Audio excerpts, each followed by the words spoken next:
the things that I think are distinct or risks that are heightened in 2024 include foreign influence operations. There's been a convergence of recent geopolitical crises that are likely to galvanize certain state actors.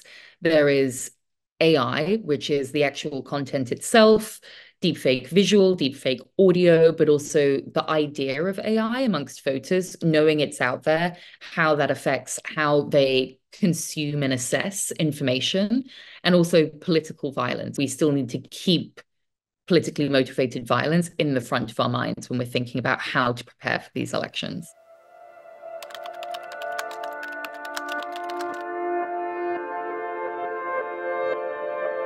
There are a huge number of threats around the world and new and evolving threats that we see on a day-to-day basis. And being able to stay ahead of those threats and track them in real time is incredibly important when it comes to being able to implement changes, both at the regulatory side, but also helping push the platforms into making changes. I think it's really hard to gauge progress on this issue for a number of reasons. The first is transparency, and the type of transparency that we would need from the platforms to really be able to measure this is not really available, though will likely become available in the EU through the coming into force of the Digital Services Act and our ability to gain data access for research. We always know that there are areas where the platforms are under-resourced or underprepared, and being able to have an enforcement mechanism like the DSA that can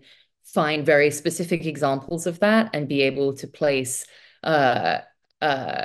remediations such as fines on social media companies for any lack of adherence to their policies is really important. Some other ways I think the platforms are not as prepared as they could be include a degradation of resourcing on elections within trust and safety. We've seen a number of the companies in the past 2 years make cuts to their election integrity teams, completely disband their election integrity teams, or in some instances, they did not have election integrity teams to begin with, and they still don't.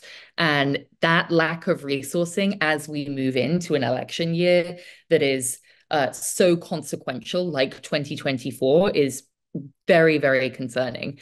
Something else we've seen, which also is in the theme of resourcing, is a lot of the platforms are not working with third-party experts to help detect and identify this kind of content. And something that we've seen is that platforms often lack the issue expertise to be able to really remediate certain types of harms. And that's where working with civil society, threat intelligence experts really helps bolster their efforts. And I don't think that is something that they are doing enough.